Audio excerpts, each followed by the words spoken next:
हसन मुशर्रफ अब शपथ ले रहे हैं। पिछले हफ्ते तक इनके बारे में किरीट सोमैया मुहिम चला रहे थे कि हसन मुशर्रफ की गिरफ्तारी बहुत जरूरी है। कोल्हापुर से ये एनसीपी के विधायक है, वहां की जो उनकी शुगर फैक्ट्री के मामले में ईडी की इन्वेस्टिगेशन चल रही थी, उनको फिलहाल कोर्ट से, अदालत से उनकी गिरफ्तारी पर रोक थी, लेकिन मामला अदालत में चल रहा था। दूसरी तरफ हसन मुशर्रफ को जवाब देना होगा, यह मुहिम किरीट सोमैया की तरफ से चल रही थी। और हसन मुशर्रफ आज यहां पर हम देख रहे हैं कि कैबिनेट मंत्री के तौर पर यहां पर शपथ ले रहे हैं। हसन मुशर्रफ ये कांग्रेस एनसीपी की सरकार में भी एक मंत्री रहे हैं और आज की स्थिति में महाविकास आघाड़ी की सरकार में भी मंत्री रह चुके हैं। और अब एकनाथ शिंदे, देवेंद्र फडणवीस और अजित पवार की सरकार में भी वो मंत्री पद की शपथ ले रहे हैं। कोल्हापुर से आते हैं। ये हसन मुशर्रफ इस सरकार के दूसरे मुस्लिम मंत्री रहेंगे। इसके पहले शिवसेना से एक मुस्लिम मंत्री है और अब एनसीपी से भी मुस्लिम समाज के या अल्पसंख्यक समाज के मंत्री शपथ ले रहे हैं। हसन मुशर्रफ हम देख रहे हैं कि वो शपथ ले रहे हैं जिनके खिलाफ ईडी की कार्रवाई चल रही थी।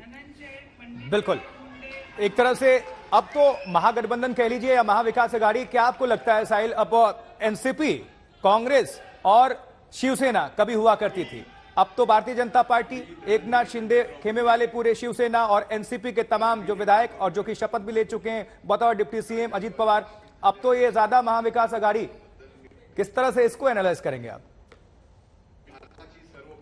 सिर्फ कांग्रेस की एंट्री होनी तो बाकी विकास आघाड़ी बन जाएगी, क्योंकि नहीं, कांग्रेस को तो बीजेपी ने रिप्लेस किया है ना। महाविकास आघाड़ी में एनसीपी भी थी और शिवसेना भी थी, वहां पर बीजेपी कांग्रेस थी, तो कांग्रेस को रिप्लेस करके अब बीजेपी उसमें शामिल हो गई है। कांग्रेस का डिप्टी चीफ मिनिस्टर नहीं था, यहां पर बीजेपी का डिप्टी चीफ मिनिस्टर है।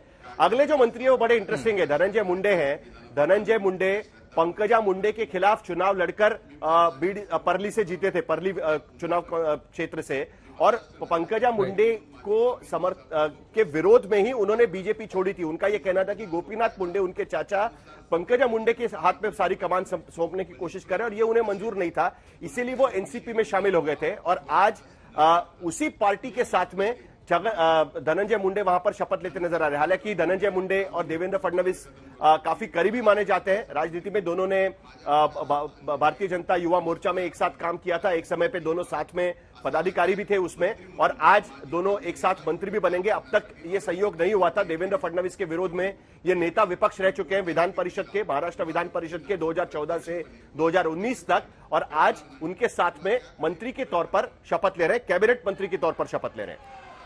लेकिन इतना तो तय है, जो महाराष्ट्र की राजनीति में हमें सब कुछ देखने को मिल रहा है साहिल, मुख्यमंत्री एकनाथ शिंदे और देवेंद्र फडणवीस डिप्टी सीएम, यानी भारतीय जनता पार्टी और शिवसेना एकनाथ शिंदे खेमे वाले में गजब की केमिस्ट्री चल रही है महाराष्ट्र के अंदर, बॉन्डिंग बहुत अच्छी है, और ये एक पॉलिटिकल बड़ी जीत के तौर पर देखा जाएगा और पॉलिटिकल हार के तौर पर महाविकास आघाड़ी के लिए, एनसीपी के लिए, शरद पवार के लिए, कांग्रेस के लिए।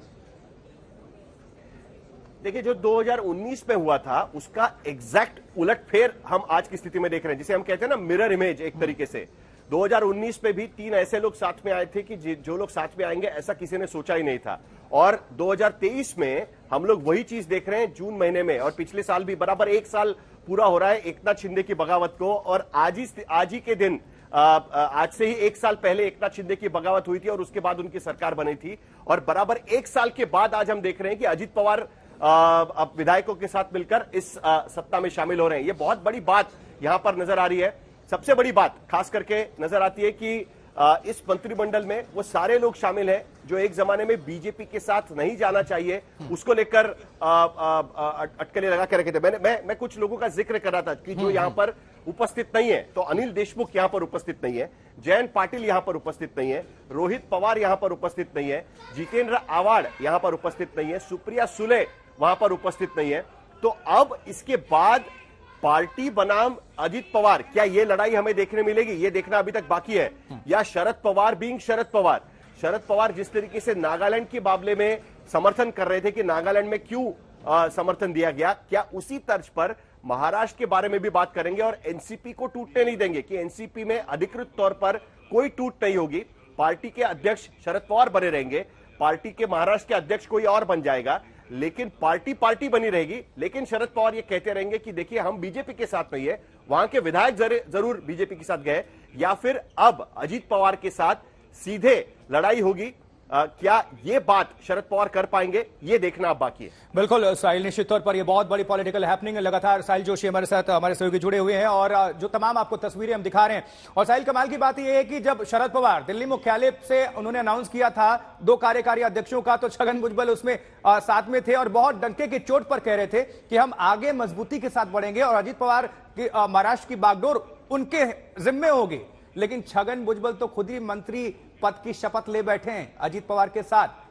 यानी कि राजनीति में कोई स्थायी दोस्त मित्र नहीं होता, ये जो अब तक हम सुनते आ रहे हैं ऐसा ही देखने को मिल रहा है। यहां तक कि भतीजा भी साथ नहीं है, पावर, कुर्सी, सत्ता, ये सब और एक चीज उसमें ऐड करनी होगी कि आइडियोलॉजी नाम की कोई चीज नहीं होती है, यह बात भी उसमें ऐड करनी होगी।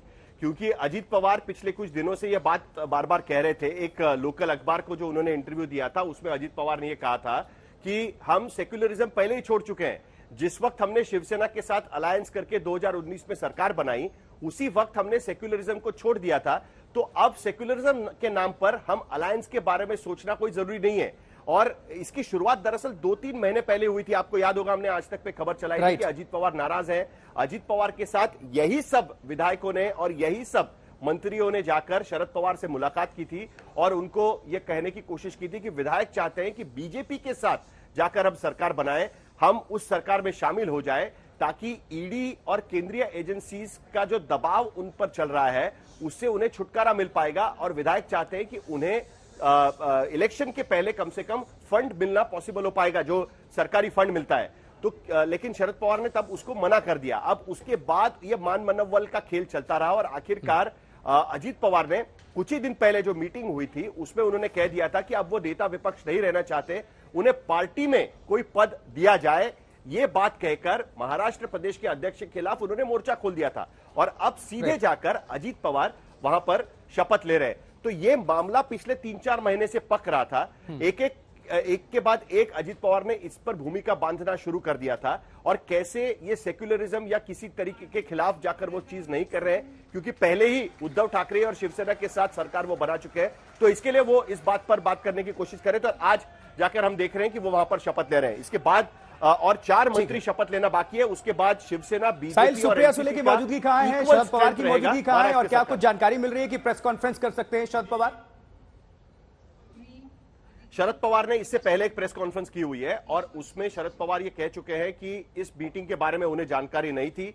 यह विधायकों की बैठक हो सकती है, पार्टी की बैठक नहीं है, क्योंकि पार्टी की बैठक बुलाने का अधिकार उनके पास और साहिल, सुप्रिया सुले खुद वहां पर शपथ लिया जा रहा है। बिल्कुल, इसके बारे में थोड़ा जानकारी दीजिए और बिल्कुल बैकग्राउंड पर आ जाइए, थोड़ी दर्शकों को अपडेट करें, जानकारी इनके बारे में बताइए।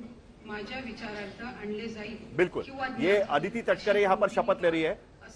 अदिति तटकरे ये एनसीपी के सांसद सुनील तटकरे की बेटी है। सुनील तटकरे ट्रेजरर है राष्ट्रवादी एनसीपी के और उसके साथ साथ अजीत पवार के समर्थक माने जाते हैं। जो सिंचन घोटाला है उसमें सुनील तटकरे पर भी आरोप लगे थे और उनकी ये बेटी है। पिछले महाविकास आघाड़ी की सरकार में भी ये राज्य मंत्री के तौर पर उन्होंने काम किया था और ये पहली महिला मंत्री इस शिंदे, फडणवीस और अजीत पवार सरकार की बनेगी, क्योंकि इस पूरे मंत्रिमंडल में एक भी महिला मंत्री नहीं थी। पहली महिला मंत्री अदिति तटकरे यहां पर मंत्री बनने जा रही है।